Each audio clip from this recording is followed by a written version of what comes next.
If you're eating sugar all the time, our brain feeds on sugar, and that's a sugar rush, right? The sugar rush is when you get like that super high and you're going 100 miles an hour, and then you get your insulin rush, which pushes it all down, but that's why you like go up and then you crash.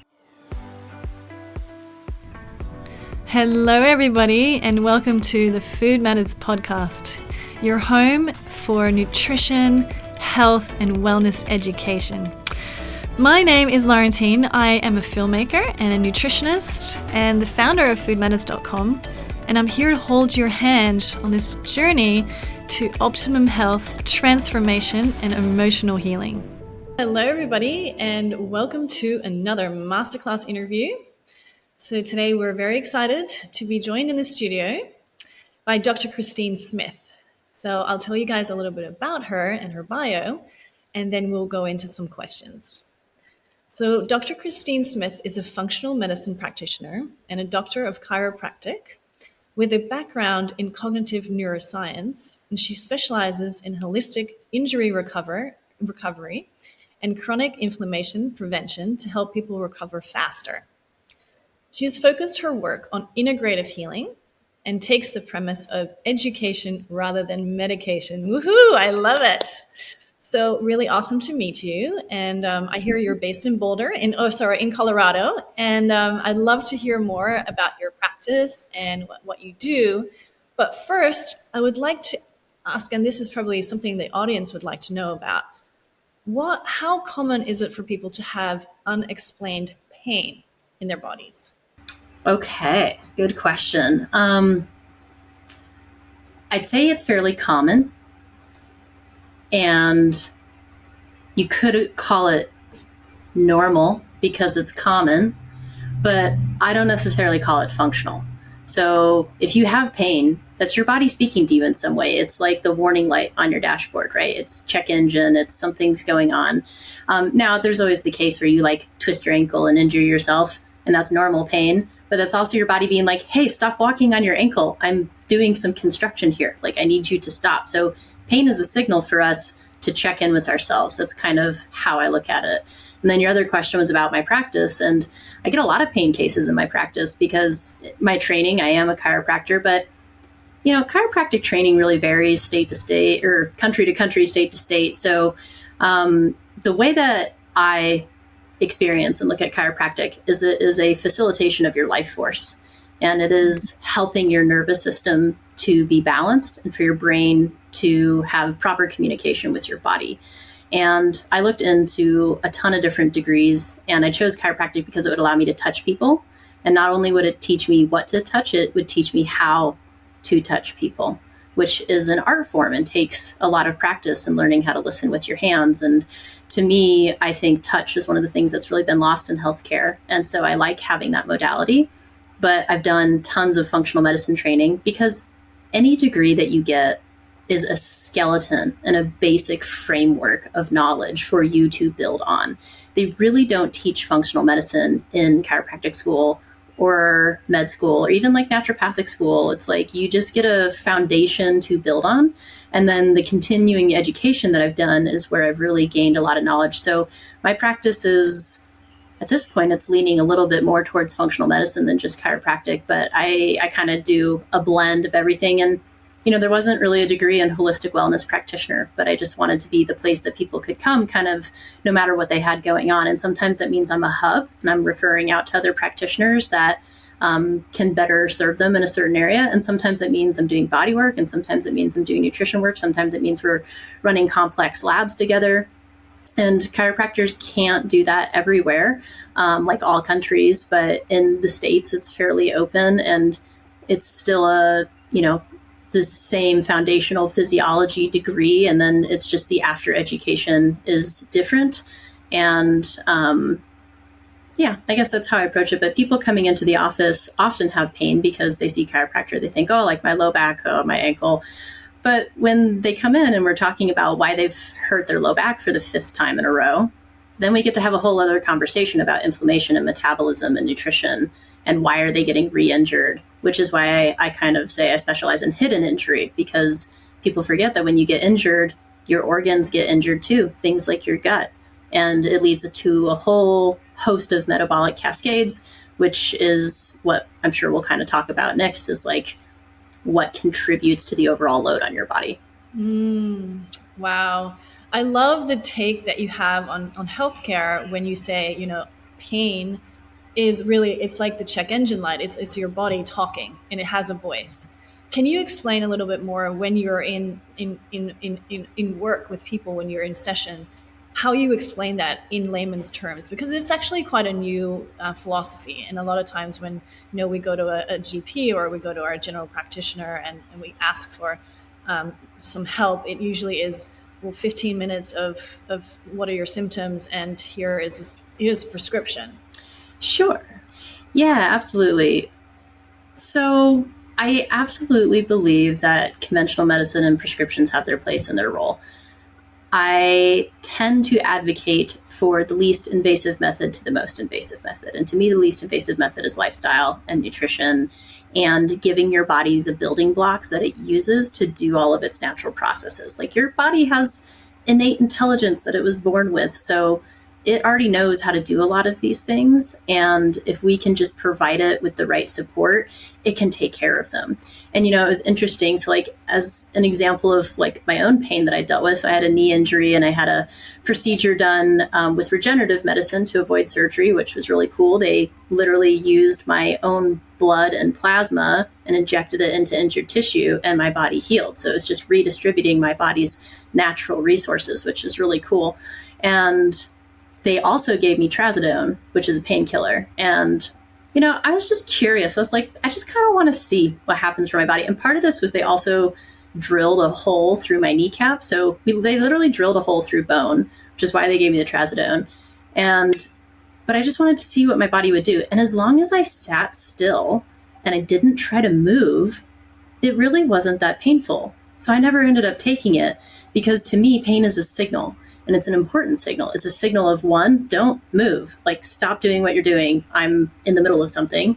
And the second part of it is like, hey, come heal here. Let me send out signals to our building blocks. I need you to come over here and do stuff. If you cut off that signal, you're not going to deliver your materials as well. So that's one of the ways that I look at pain.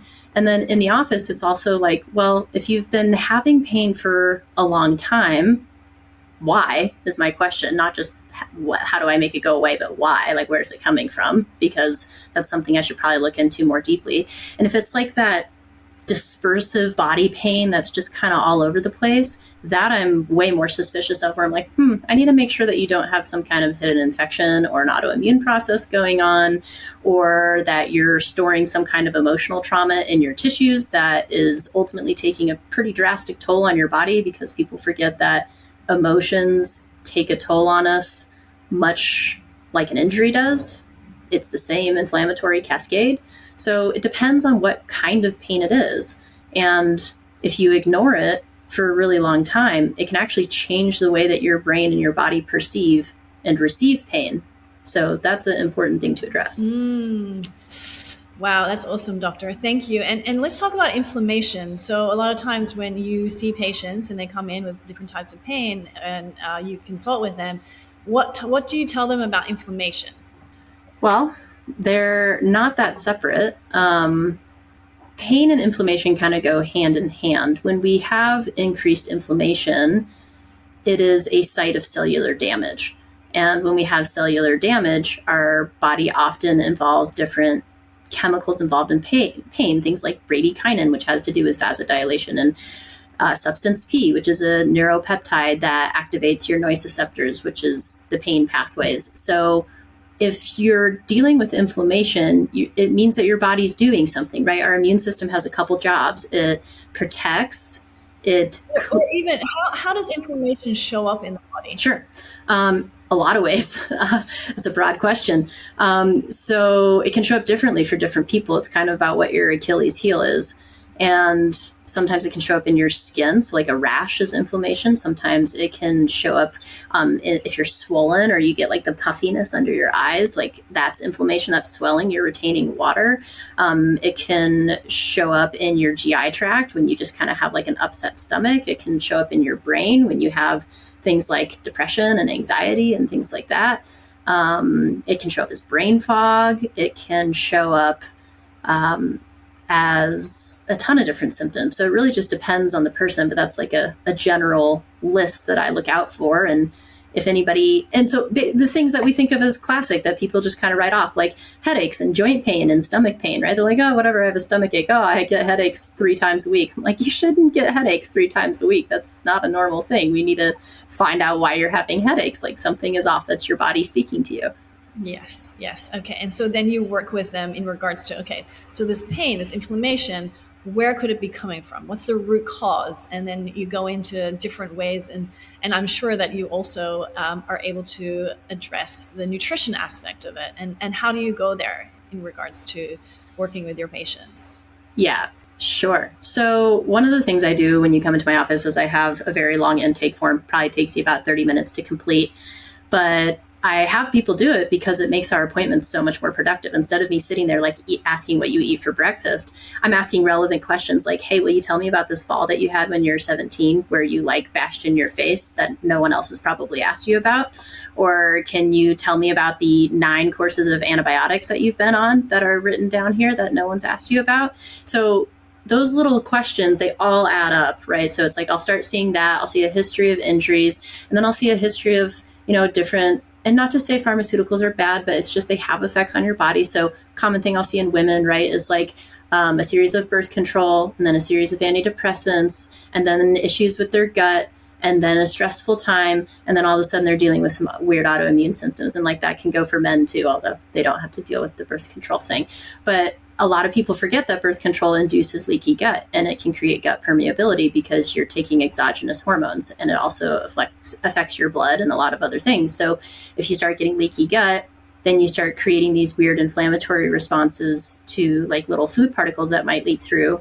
And you never had an issue with dairy before, but now you have like this underlying issue that's been growing for 5 years. And then all of a sudden you get in a car accident, and then you're like, I'm having all these terrible reactions to dairy and I have no idea what happened. But it's really like your bucket is full. And I guess if I wanted anyone to take anything away from this, it would be understanding allostatic load. And allostatic load is the overall stress capacity of your body. And you have multiple different kinds of stress. Like we are kind of talking about a few different kinds here. So in like a really basic way to think of it is thoughts, traumas, toxins. Those are the things that overwhelm your body. Traumas can be something physical, like an actual structural injury, or like that cellular injury we were talking about, or spraining your ankle or car accident. Thoughts are going to be your stressful things like PTSD or just getting stuck in anxiety mind, which actually creates like neural pathways that can make your brain produce chemicals related to inflammation. And a lot of people also don't know that your stress hormones are associated with creating gut dysbiosis. So if you're in a high state of stress, you actually grow cultures in your gut that are more inflammatory, like Yersinia and things like that.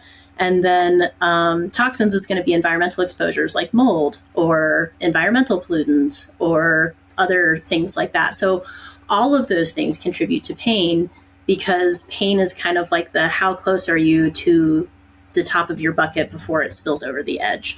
And what we were talking about earlier, where if you ignore it for a long time, it means your bucket actually gets smaller because you become more sensitive, which is why you don't want to ignore it and just push through it, because there are dangers to that, and it changes how your body perceives your body and your environment.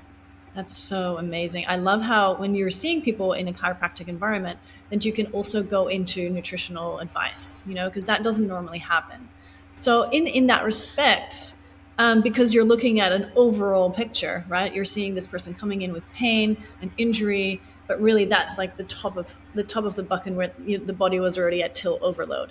So if we can go back to, avoiding this type of, we don't want to go to tilt overload when the bucket's full.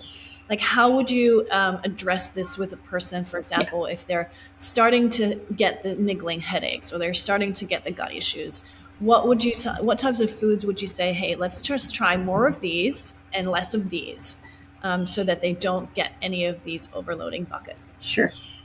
So it really depends on the person. The interesting thing about leaky gut or gut permeability, and for anyone who needs just like a little review, it's basically like we have all these tight cells in our intestinal lining, and it's supposed to be a barrier from the outside to the inside of us. When we get stressed out or we put too much pressure or strain on our intestinal lining by eating foods that aren't really food and come out of a machine and are synthetic, or have pesticides work by destroying the insects' insides. They basically act like an antibiotic to us, as does alcohol. So when we start doing those things, it disrupts our gut biome. We start to get these little holes in our intestine, and then we get leaky gut or gut permeability, and then we get little food particles that leak through into our bloodstream, or pieces of bacteria that are not supposed to be in our bloodstream that our immune system reacts to, like poison. And then you get this upregulation of inflammation in the body, and it's kind of this like self-perpetuating cycle. So those food particles can be different for everybody, right? It kind of depends on what you were consuming a lot of when you were stressed. Like my body got a dairy sensitivity because I was eating heavy cream during the holidays when I had a terrible knee injury because I just wanted to comfort myself. And then I ended up with a dairy sensitivity because my body was in alert mode. And those things that were leaking through my gut, it was like, alert, alert, attack that thing. So now my body's a little more sensitive to dairy. So it depends on the person, but common ones are gluten, especially in the States, just because of how we process our agriculture. Like they spray everything with poison before they harvest it, which is why organic matters. And our gluten hasn't been natural for decades. It's been so processed that it's not even the same size that it used to be in our grains. So depends on the country though, like Italy and stuff, people tend to do better because they don't have the genetically modified crops and they don't allow the same poisons on the food. So it depends. Dairy is another one. Corn is another one. Peanuts, because they're not actually a nut, they're a lectin, or they're a legume, and they have lectins, which can irritate the gut. Lectin-based foods are also like nightshades, so that can be irritating for some people. Eggs are another unknown one that can be really irritating for people, which I like eggs. I think they have a lot of great nutritional qualities. I love the choline in them. I think everyone needs choline. It's what our cells are made of. But if you're sensitive to these items and you're having an immune reaction to them, they're not beneficial for you at this time. And that is why I encourage people to rotate foods, to eat seasonally, to take Ayurvedic concepts into account, where it's like our body is dynamic and it shifts and it needs different things at different times. And if you're always eating the same thing, and then you go through a stressful time, you may develop a sensitivity to that thing. But those are like the common ones that tend to irritate people that I see. Okay. And alcohol and sugar, but those are kind of a given. Oh, okay. You can't heal your gut when you're drinking alcohol. I'm really big on alcohol and sugar. Let's talk about sugar specifically and how and what it does for us in our body in regards to inflammation. If you could explain that from a doctor's perspective, that would be really good. Oh, sure. That's a loaded question. Does a lot of things. It can raise our blood sugar levels to a rate that our pancreas can't really keep up with, or our pancreas tries to keep up by producing insulin at a high rate so that our cells can actually pull it into the cellular body and use it for energy. But then this is how you start to get things like insulin resistance, because if you always have insulin in the bloodstream, the cells are going to try to protect themselves from taking in too much glucose and becoming overwhelmed. Think of glucose as like fuel flowing through a really sensitive system. It's like you need the exact right amount of fuel. If you don't have enough, you'll die. If you have too much, you'll poison yourself. So it has to be at this very specific level. And insulin is what allows the cells to take glucose in to use it for energy. But if we have too much sugar, and everything that we do goes through our liver, right? The liver is the organ that needs a pay raise, and everything goes through the liver. And if we have too much fuel, too much sugar in the system, the liver is going to put it into storage, and it's going to store it away as fat deposits on the liver to save for later. And this is how you can have energy when you're not eating, is because you have something called glycogen stores. And that's why fasting at the right times for the right body can be beneficial, because it allows you to process your glycogen stores. But if you have sugar too much all the time, you start to get fatty liver disease, or non-alcoholic fatty liver disease, if you've ever heard that. What that means is that your liver can't process your toxins properly because it's like all crowded with fat cells from the sugar. And then if you can't process your toxins properly, that creates a whole other piece of inflammation that we haven't even gotten to yet. But so that's one role of sugar, right? The other thing is that it feeds certain microbes in your gut biome. And if those microbes grow in excess, like high carbohydrate processed foods tends to feed things like SIBO, small intestinal bacterial overgrowth. And then also, if you're super stressed out all the time and you're not producing your stomach acid well enough, you're not digesting those things, then you're giving all these like simple sugars and simple carbohydrates to these bacteria that are like fantastic, and they just grow and they overgrow, and then they start to produce their own toxins, and then that contributes to our system. And then also, it's like, if you're eating sugar all the time, our brain feeds on sugar, and that's a sugar rush, right? The sugar rush is when you get like that super high and you're going 100 miles an hour, and then you get your insulin rush, which pushes it all down, but that's why you like go up and then you crash. And the brain is very sensitive. And so like, I think all the time about like people who give their kids juice boxes thinking that it's really healthy, but it's actually like 30 grams of sugar. So really you should be mixing like a tablespoon of that juice with some water, or like then give that to your kid and water it down, because no one should be consuming like 30 grams of sugar in a sitting. That's just, especially a kid. So that's just not natural. And I'm more of like an evolutionary biologist type of person, where I'm like, okay, well, let's think about when sugar used to be available to us. It was available in fruit and honey, maybe like 3 months out of the year. And it's now available to us in fruit all the time. And then you hyper concentrate that fruit and you start putting it in everything. Like, sugar is in so many things. You really have to read your labels.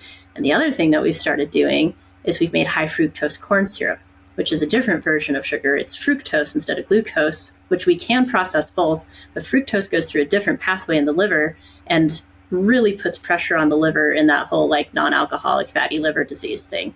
So if you're eating a bunch of like high fructose corn syrup, it's going to put pressure on your liver and on your gut, and then that's going to put pressure on your toxin burden, and then that's kind of how that all cascades in the simplest way that I can put it. Yes. I love that we're talking about sugar. And I also totally agree.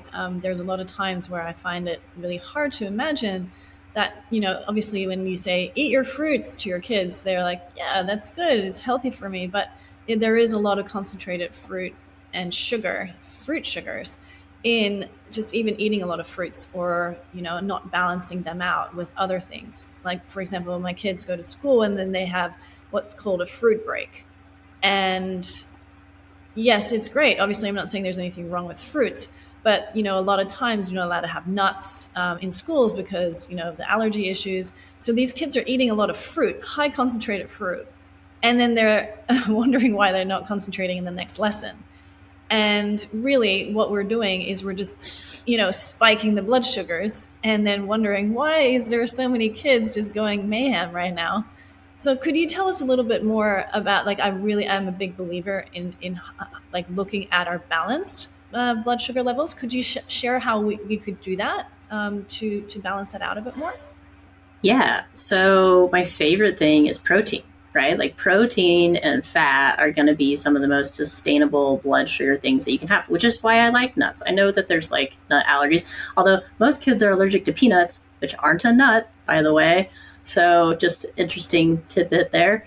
But when it comes to balancing blood sugar, yeah, think protein and fat, because they take longer to break down, and it forces your cells to go through a different type of cellular energy metabolism, like burning ketones. And that's the idea of like the ketogenesis diet, right? The keto diet. But that forces your cells to use fat for fuel instead of sugar. Your cells will like to use sugar for fuel because it's easier, but you actually get more energy out of fat, and it takes them through a different process that also helps to like cleanse your system. I think your body is supposed to go in and out of ketosis, right? I don't necessarily think like super high ketosis all the time is the answer. I think it's about the flux in between, and that's called metabolic flexibility. And most people don't have metabolic flexibility anymore. Most people can really only burn sugar, and their cells are like kind of forgetting how to burn fat because they just eat a high carbohydrate diet.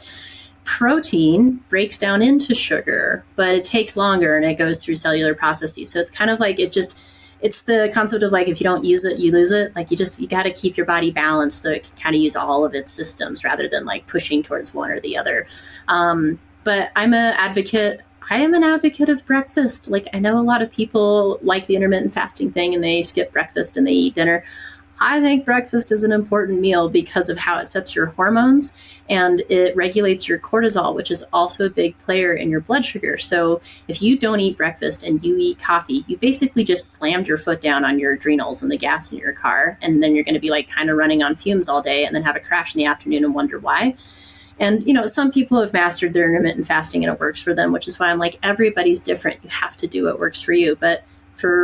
And I also think this is true for women. For women, I am a fan of breakfast. I would rather eat breakfast and lunch and skip dinner or have like a really small dinner, because you shouldn't be eating a huge meal before you go to bed anyway, which also has to do with regulating your blood sugar. Because if you eat a bunch of food or a bunch of sugar right before you go to sleep, and then you're sleeping and you're not getting up to pee out the sugar, you basically just gave yourself functional diabetes while you sleep.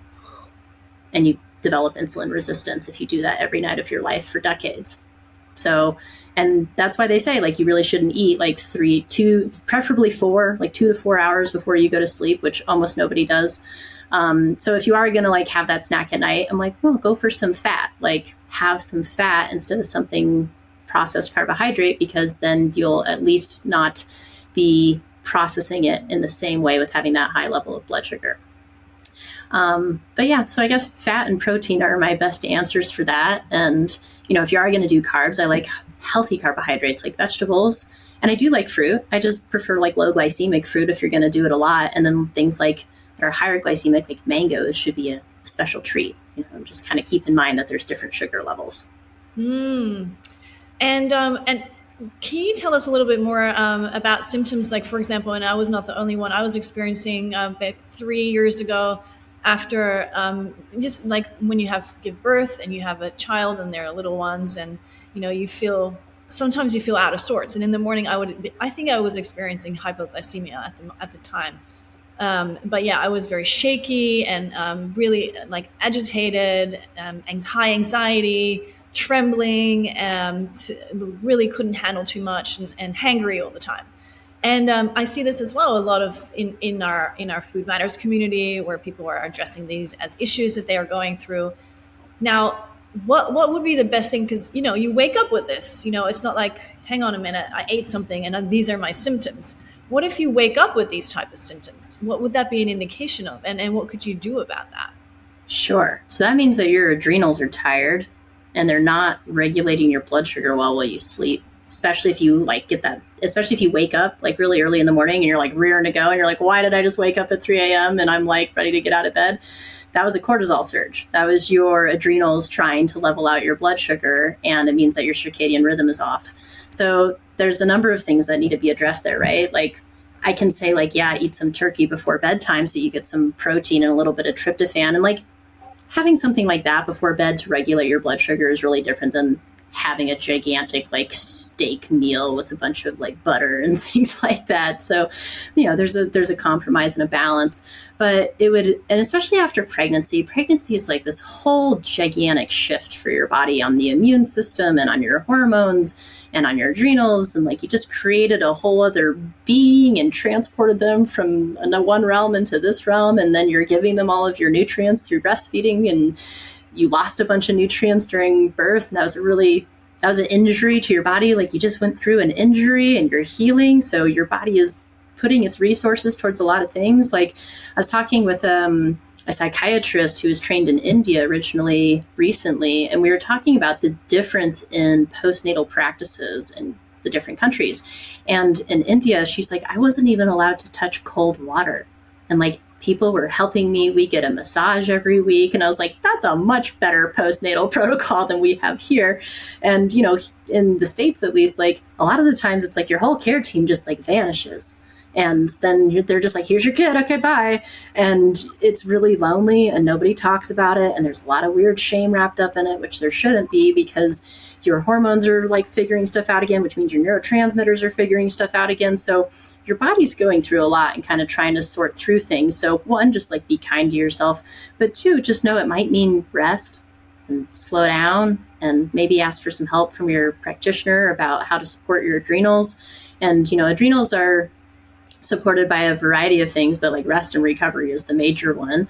In addition to, like vitamin C and minerals and and your blood sugar, because your adrenals have a few jobs. They produce some of your sex hormones. They produce your mineralocorticoids, which is like balancing your blood sugar, and they produce your mineralocorticoids, which is balancing blood pressure, and glucocorticoids, which is balancing blood sugar. So they do a lot of things. And if you're not eating correctly, or you're doing way too much when your body is literally trying to heal from a massive injury, then they're going to be a little bit stressed. So that's something where I'd have to look deeper into what's going on for that person, because especially after pregnancy, because everyone's unique and different, and you've usually changed your eating practices during that time. And I am an advocate for prenatal vitamins, just because our food systems do not have the same nutrition that they used to in our grandparents' day. Like, it has to do with our agriculture, and going back to those pesticides, things like glyphosate are a chelator, which means that they absorb minerals in the soil and bind it so that the vegetables can't take them into their body. So a lot of our vegetables are mineral deficient now. And so it just depends on you and what your nutrients have been like. And, also moms usually aren't sleeping during that time because you have a newborn. So that's like a whole other factor. And it depends on if you have a partner or if you don't have a partner. So it just depends on where the area that you need support is and what's filling up that bucket. Yeah. You touched on adrenals. I would like to just go deeper into that and seeing how, as a practitioner, that you can help women, Sure. especially women, when we are perhaps mothering or parenting, even after the time when, our kids are a bit older, not the newborn phase, but how can we address healthy adrenal balance? So you mentioned something about how important it was to have some protein before you went to bed. Could you address that a little bit more deeper? Sure. So again, complex answer, because it depends on the person, which is what functional medicine is all about, right? It's like, if you were in a more traditional system, they just be like, oh, adrenals, like, take this one thing, here you go. But functional medicine is like, no, like, why are they not functioning? And also, what other part isn't functioning? So one of the things about adrenals, I like to think of them as your reserves, right? Like, they should not be your main energy source. They are your backup. They're your backup generator for when the power goes out. The main power source really should be your mitochondria, and a lot of people forget about them. So it's like, we're kind of like electric cars. We're supposed to run on like mostly battery power and then like a little bit of gas. And you can think of liver and adrenals kind of like the gas, and the mitochondria like the battery power. And mitochondria are in every single cell of our body. This is how we produce ATP, our cellular energy, to run every single process in our system. Mitochondria are notoriously damaged by oxidative stress and toxins. Oxidative stress can come from physical stress, mental stress, or environmental stress. And it can also come from like having your blood sugar too high for too long. So, like, they make a lot of women do like the glucose tolerance test during their pregnancy. I would prefer a hemoglobin A1C test, because it would tell me how your body's been doing over time, not how it's doing in that moment. And if you've had a high hemoglobin A1C for a while, then that tells me that you're dealing with some oxidative stress that's going under the radar. And so when it comes to adrenals, it's like, how can I support the rest of the system to take the pressure off of the reserve system? That's how I think of adrenals. Like, you can give a glandular to support someone's adrenals while they're healing, but that's not meant to be a permanent thing. It's meant to help heal them. So the adrenals are pretty good at recovering themselves for the most part. You just have to take the pressure off of them. So when it comes to mitochondria, which often gets missed and has to do with your thyroid too, like, none of this is separate. It's all interconnected. So most people, when they run a thyroid test, they run TSH, which it's a measure from your brain. It's not a measure of what your thyroid's putting out. It's a measure of the signal from your brain to your thyroid. So you're missing a huge chunk of the test if you're only running that. And then if you have a bunch of thyroid signals going out and your thyroid signals are high, it's not like, oh, we just need to give more signals, which is, what the prescription would be. My question is, well, why are they high? Their destination is the mitochondria. They act on the mitochondria. So this is one of my issues with like just looking at signaling systems and treating signaling systems, is you have to look at the thing that they're signaling. And the mitochondria is what's being signaled. If the energy factory is damaged, it doesn't matter how many phone calls you make, the energy is not going to be produced. So if the energy factory is damaged, we have to fix that factory. And this is where you do your fat burning. So if you're having a hard time with weight loss, something to consider, right? If you can't burn your fat, you're not going to lose fat. And so with the mitochondria, that's things like B vitamins and CoQ10. This is the Krebs cycle, the electron transport chain that everyone hated learning in school and thought was useless. No, it's super useful. It's probably one of the things I look at the most in healthcare because it's where everybody struggles, and it's the most foundational component of our cellular life. It's how we produce our energy so that our cells can function. So Krebs cycle, go review that. But CoQ10, B vitamins, antioxidants, carnitine, things like that. Carnitine is like your carnitine transporter. You get it from meat. So I'll see this issue a lot in vegans. And it's like if you're not getting the right nutrients and you can't build the molecule to do the job, then you're not going to be able to have the outcome. So I look at all of those other things in addition to adrenals. And the other thing I look at for adrenals is like, well, what's your sleep like? How do you wake up in the morning? Do you get energy crashes in the afternoon? Are you watching TV until midnight? And like, we have to fix your sleep hygiene if that's a thing for you. And like, I have been working on my sleep hygiene for years, and it's hard. Like, I get it. It's hard. I do work late at night sometimes too. I just try to not do it every single night, or I try to wear blue blockers, although they're not the only solution, right? It's not just the blue light that's an issue. It's the notification, which is dopamine. So it's like doing cocaine before you go to bed if you're on your screen. Like, that's how it's activating your brain. That's one way that you can think of it. So if your sleep cycle is disrupted, your adrenals can't recover. And if the energy factory is broken, none of the signals are going to matter. So that's kind of how I think of that. Okay, and thank you so much for that explanation. And if we think about specific foods, like if we're really, let's just go back into like, put your nutritional hat on and like, sure. Let's look at practical foods that people can either eat before they go to sleep or for breakfast that can balance out their adrenals. Yeah. So I'm actually really glad that we talked about the first part first, right? Because this is where I really love to tie in nutrition. Is like, we just talked about the vitamins that you need. So nutritionally, you think about what foods contain those vitamins. So B vitamins, that's going to be your dark leafy greens, your organ meats, your meat, things like that. Minerals, that's going to be, again, meat. So bone broth is great for just about everybody, and it's super easy to make. And half the time I make a stock, so I'll tell you guys about that at the end, but it's like, I'll just put a whole chicken in with a bunch of veggies and herbs, and that's a bunch of antioxidants, and you get so many nutrients out of bone broth. And for like picky kiddos, picky eaters who like will only eat mac and cheese, cook the mac and cheese in bone broth. You just gave them like a whole bunch of nutrients that they're not getting elsewhere.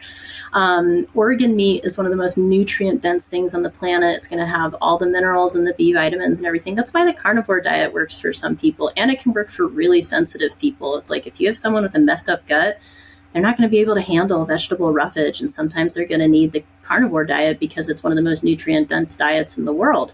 And there's a lot of interesting research coming out around, how you actually end up with like an okay gut biome, and it just depends. It depends on the person. Everybody is different. So these questions are hard because my answer is always, it depends.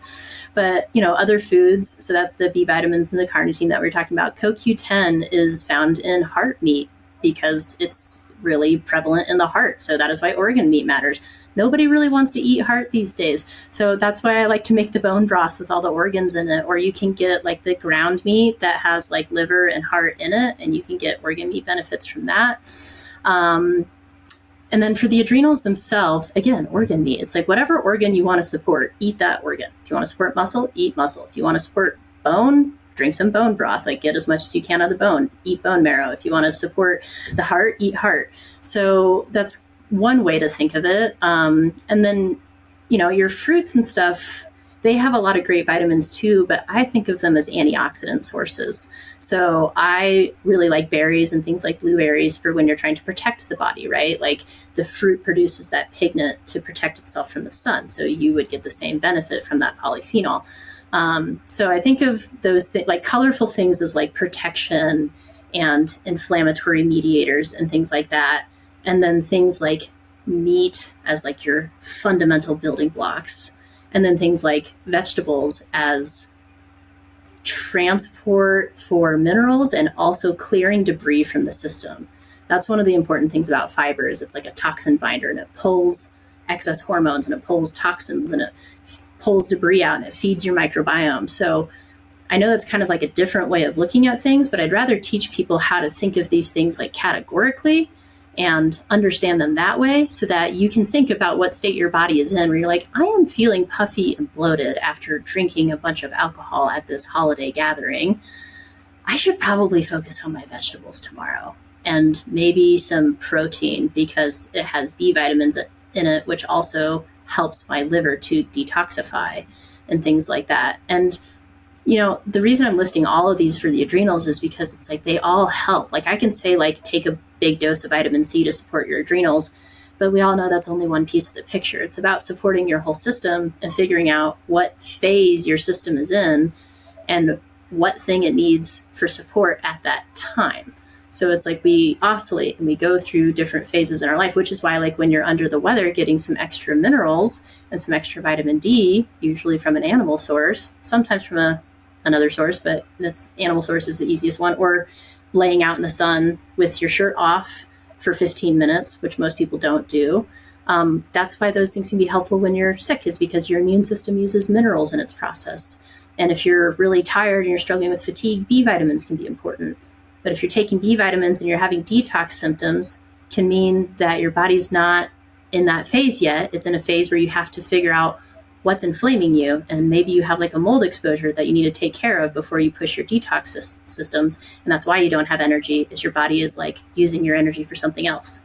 So it's this complex interconnected system, and that's how I try to teach my clients to think of it, because then you can start to train people to be empowered and to get in touch with their bodies again and have a relationship with their body, which I think a lot of people have lost. And it's like we've all become reliant on these outside sources to tell us what we need. But really, if we like understand how our physiology works, we can think logically and take care of ourselves better than we think. Beautifully said. So if we want to do a little recap, so we have, inflammation, and it could be caused by many different reasons, but also, like gut issues, or, overdosing sugar, or sleep issues, or different types of hormonal issues, or different types of stages of life that, with pregnancy and prenatal and postnatal. And what about if we look at, and you've addressed some really great ways to help nutritionally, and you've addressed some really great ways that we can look at and vitamins and minerals and how we can be deficient. Let's talk about natural lifestyle tips in regards to chronic inflammation. So as a doctor, I'm sure that you see a lot of, like you're saying, people that have come with either an injury or they're at the stage of tilt overload and their bucket is overflowing already. What sort of lifestyle tips do you recommend for those that want to have a healthier and balanced lifestyle? My answer once more, it depends. So for some people, they're ready to like dive right. Yeah. It's like for some people, they're ready to just dive right into exercise, and they're in a place where they just need to exercise more. Some people are in an adrenal depleted state where exercise is going to make them worse. So it depends. But in general, like, I think everybody should try to get outside at some point and move their body every single day, at least. Like, go for a 15-minute walk every single day, minimum. Preferably do something else, but walking is underrated and being outside is underrated, and just giving your brain a break from thinking about work and thinking, like, go on your walk and do something playful for yourself, whether that's just like looking at the scenery, listening to some music, listening to a podcast, listening to something that you enjoy that's like not problem related. Like, we all think about our problems too much. Sometimes we just need a break.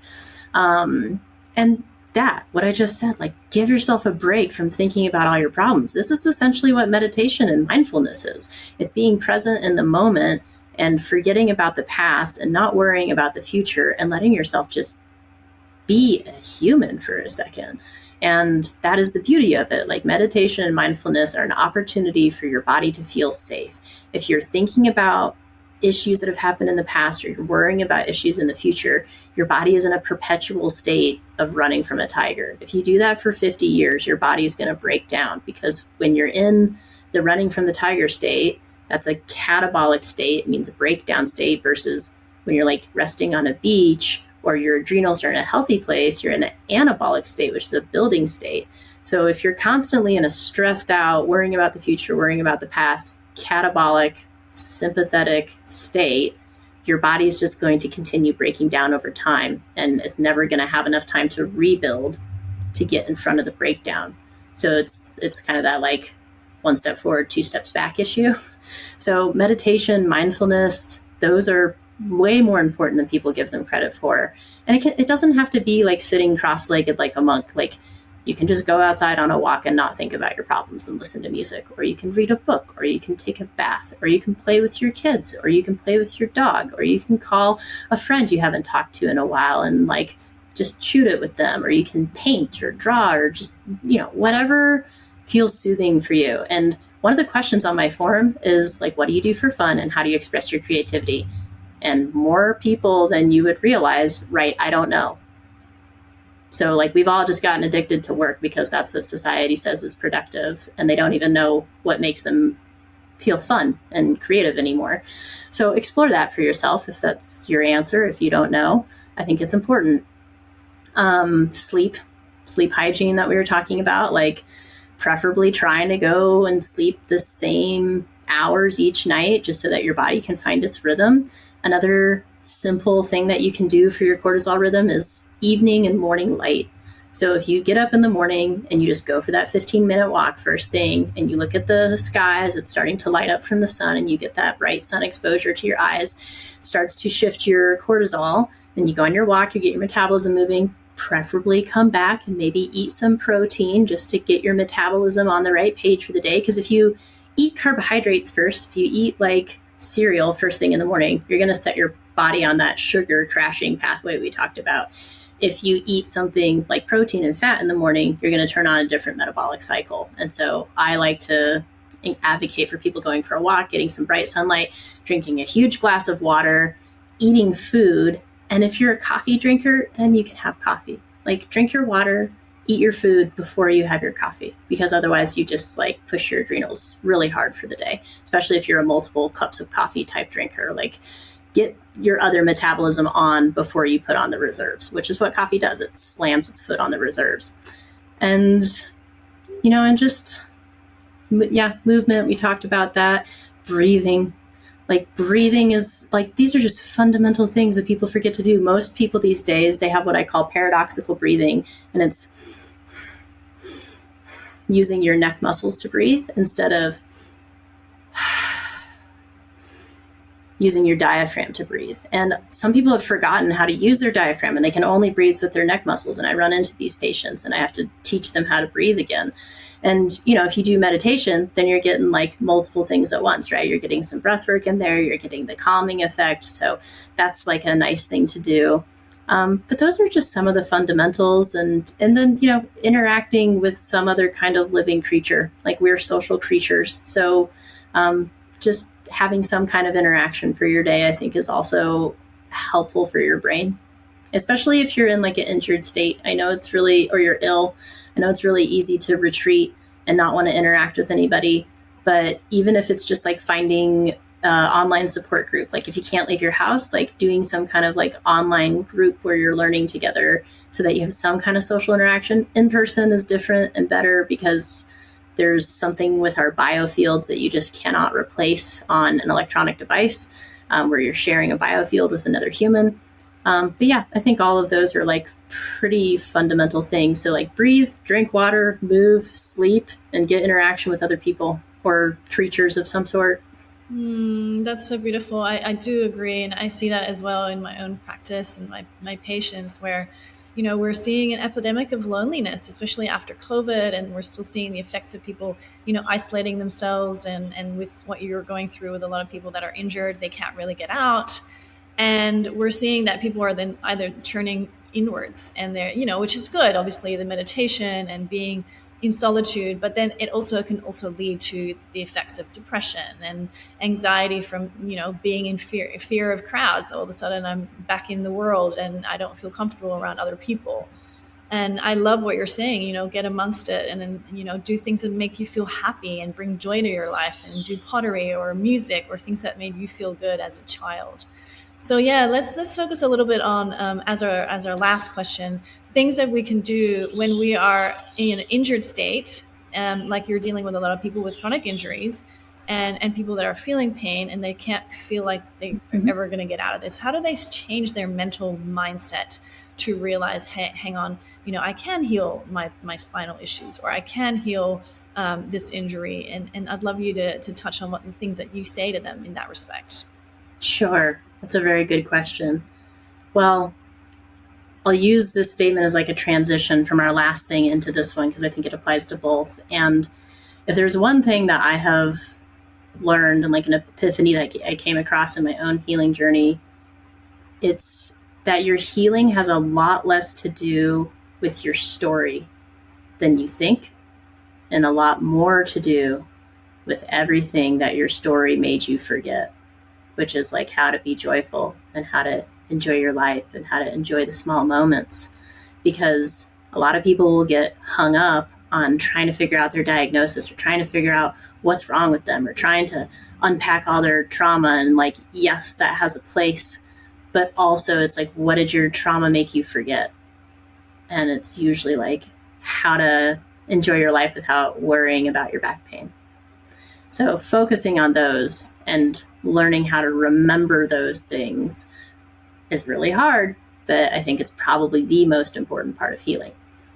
The other thing that I will say is how you speak to your body matters. And practitioners, how you speak to your patients matters. Like, I try to always keep my language in the realm of like, well, I don't know, but let's see if we can figure it out. I never give black and white answers, because I think to ever think that we would fully understand the body is naive. And I like to give people hope. Like, I've seen so many weird cases turn the corner, and I've been to, meditation events where people have healed their cancer and throw their crutches on stage at the end of a week. Like, your brain is the most powerful drug you'll ever have.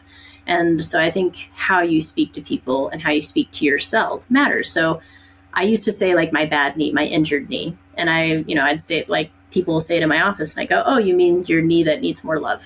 Your shoulder needs some more love today. Okay, let's focus on that. And so it's training people to think of their body as this, best friend that's been with them through everything that they've been through. And it needs some extra support because we only get one. And the other thing I like to think about, I was watching this the other day, and there's this surgeon going through talking about different body parts. And he's like, your heart is worth $100,000. Your knee is worth $60,000. So, the next time you're beating your body up, like, keep that in mind. Like, you really only get one of them. And like, yeah, we can sort of replace it, but not really. Like, the body's amazing. And, in my own healing experience, like, yes, I used some kind of conventional modalities with regenerative medicine, but all they were doing was redistributing my own cells into different areas. And my body, my knee, regrew a centimeter squared of bone and cartilage, which 10 doctors told me was impossible. So your body is capable of doing incredible things beyond what we can prove with science that's pretty outdated, because it takes 10 years for any paper to get published. And just keep that in mind. So when it comes to healing and dealing with pain, I think mindset is the most important thing. And like, oh my gosh, I totally understand the mindset of how hard it is to not think about the pain when you're in pain. Like, I have so much empathy for that. And I have patients that deal with chronic pain, but it's about directing your focus elsewhere, which is, where meditation is interesting. It's like, meditation is like taming a wild stallion. It's taming your brain and training it to do what you want it to do. If you have a really wily stallion, it's just going to focus on the pain whenever it feels like it. It's not going to listen to you.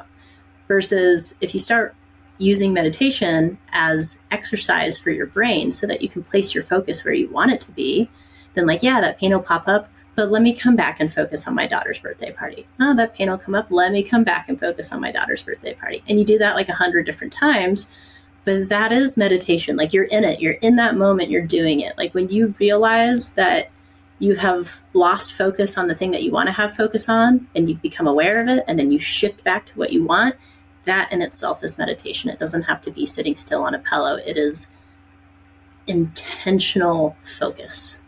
Like, that's really what it is. And so training yourself to intentionally focus is a huge piece. And The other thing I find a lot in pain and in weird things like mast cell activation syndrome is emotions. There's usually some buried emotions in there that need to be felt and need to be explored. And that's when unpacking trauma has its role. Not necessarily like diving back into it and going through it all, but being like, what feeling are you having attached to this? Is that feeling anger? Has nothing to do with the story, right? It's just the feeling. Is that feeling grief? Is that feeling sadness? Like, let me just like sit here for a second and feel that grief and that sadness. Like, oh, this feels terrible, which is why nobody wants to do it. But if you don't feel it, it gets stored as peptides in your cells and prevents your cellular processes from functioning. There's a whole book about it called The Molecules of Emotion. And you have to feel stuck emotions. Like, emotion means energy in motion. If you don't feel it, it just gets stuck in your tissues as chemistry. So pain has a lot to do with your limbic brain, which is your emotional center, because pain is all about perception, right? Like, pain is your brain's interpretation of a chemical cascade. And so if that chemical cascade is inflammatory, sure, like there's the there's the traumas toxins part that we've been talking about. But the thoughts part is the other part. It's like if you're having inflammatory thoughts and you have a tendency to get stuck in that rut, you're going to have a similar reaction in your body. And so going in, feeling stuck emotions, working with the right practitioner. And sometimes people need like a heavier reboot, which is where, like the whole plant medicine thing coming into the medical realm is pretty cool that's starting to become a thing people can do. And like, it's kind of what it's for. It's like, it's meant to be this awakening and this perception reboot. And there are things that you can do that are completely sober experiences like that, like ceremony. I think ceremony is 90% of the healing in plant medicine stuff, which is why if you like don't do it with the right person, you really don't get the right effects. Like, you need the right facilitator, you need the right container, you need the right intention, the right ceremony. So you can do like little ceremonies for yourself, or you can find communities that perform ceremonial like things. And in a way, like, that's energy healing in its own way. Like, there's a lot of ceremonial practice to that. But I think like there's a reason that our ancient tribal cultures and shamans healed people for thousands of years before conventional medicine and supplements came along. And it's like not realizing that those have a role of like intention and working with the person in a holistic way, and realizing that our metaphysical bodies are a part of our body and not separating them. So that's the idea of holistic medicine, is like mind, body, spirit, right? You kind of have to address all of them. So you can address the mind and you can address the body, but it's like if someone is like in spiritual agony, it's going to translate into physical pain sometimes. So that's why it's a complex thing. Like, pain's not a protocol that you give someone and you're done. It really depends on the person and what they're dealing with and their history and what they need in the moment, which is why different things work for different people. And teaching people and helping them explore what's right for them is our role as guides and facilitators and stewards of good health. So, Christine, in regards to healing with your hands, you touched on how important it is that you decided to study chiropractic care so that you can help people in the capacity of working with your hands. Could you give an example of what you do in your private practice in regards to body work and what you see and what sort of people come in with these type of pain issues? Sure. So, we talked earlier about like, the basic person that comes in with their back pain who like injured their back weightlifting. Like, that's pretty classic normal pain. But then you get like the weird pain cases, like the chronic pain stuff that we've been talking about. And I find touch is usually where I enter into care with those people, because most of the time, no one's touched them. They've been to a ton of practitioners and maybe they've been to PT, but sometimes even their PTs don't touch them and they just direct them in exercise. And maybe they've gotten a massage, which is really good. Maybe they've gotten some acupuncture or something, but sometimes we need our fascia reset. We need our nervous system reset. And that's what chiropractic is about. It's about the facilitation of life force in your biofield via the conduction of your nervous system. And that is why like they've done experiments where, they'll have like infant monkeys, and that monkey will have like a robot mother, and that monkey will be incredibly unhealthy because it's never experienced touch and nurturing. And we need touch. Like, there's even There's a whole book about it called Touching, and like baby animals, if their mother does not lick them properly, some of their organs won't work properly because they don't get that stimulation from touch. So, and like, there's also something called the pain gate mechanism, which, you know, when you like stub your toe or your shin and then you rub it and it makes the pain stop, that's the pain gate mechanism. Like mechanical stimulation will often overcome a pain pathway because mechanical information moves faster than pain. So you can kind of overrun the pain pathway.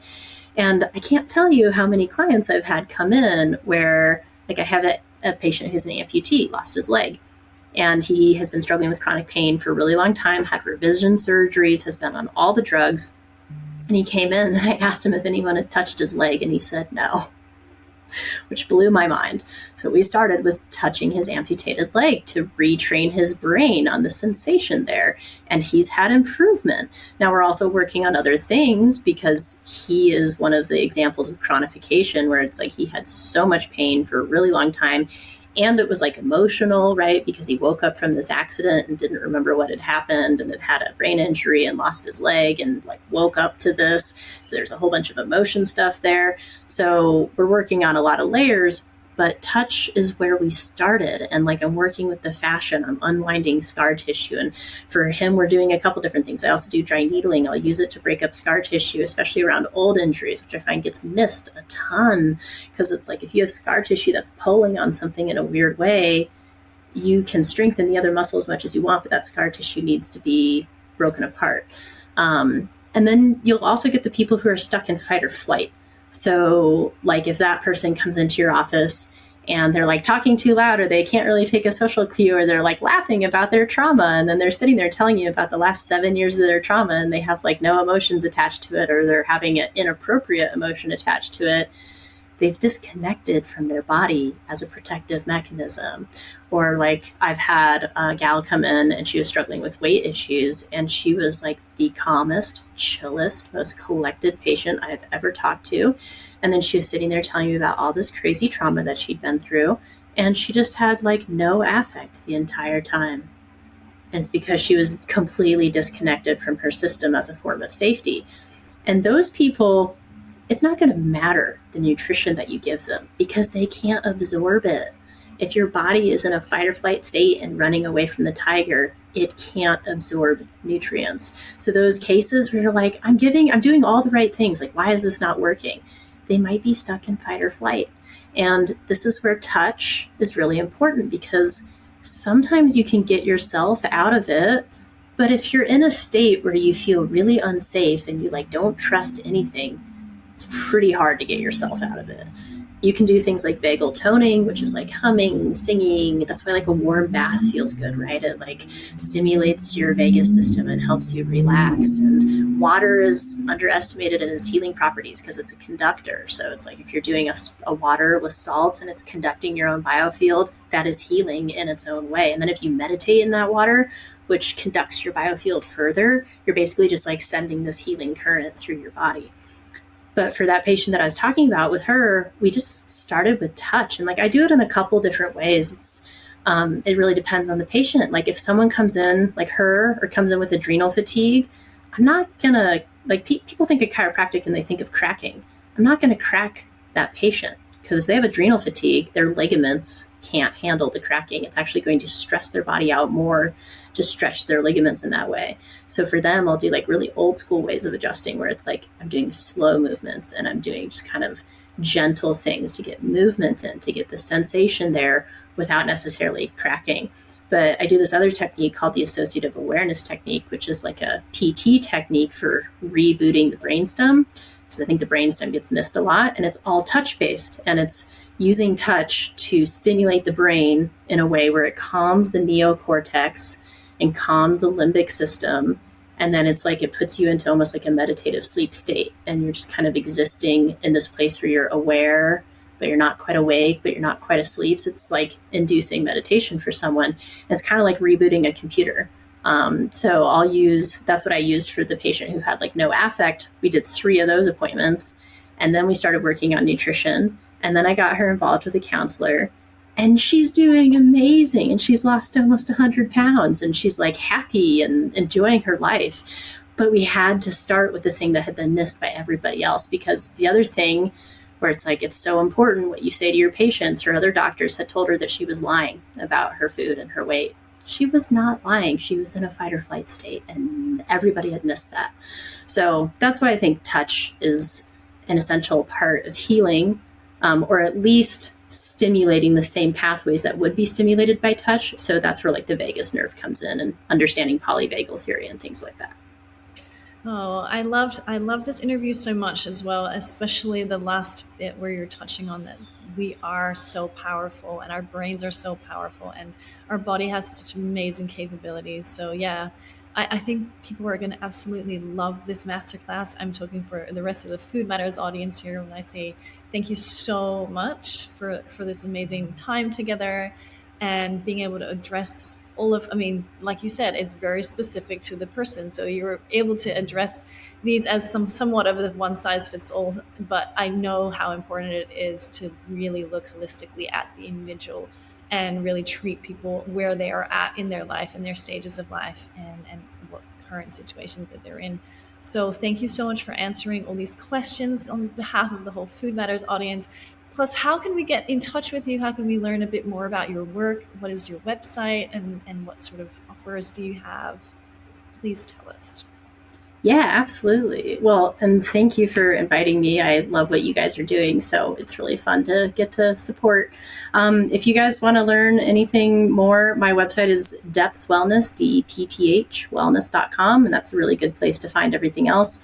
I also run an Instagram channel pretty regularly. It's just Dr. Christine Smith, and I'm always putting up like 90-second reels of just health tips or things that come up in practice and things I want people to know.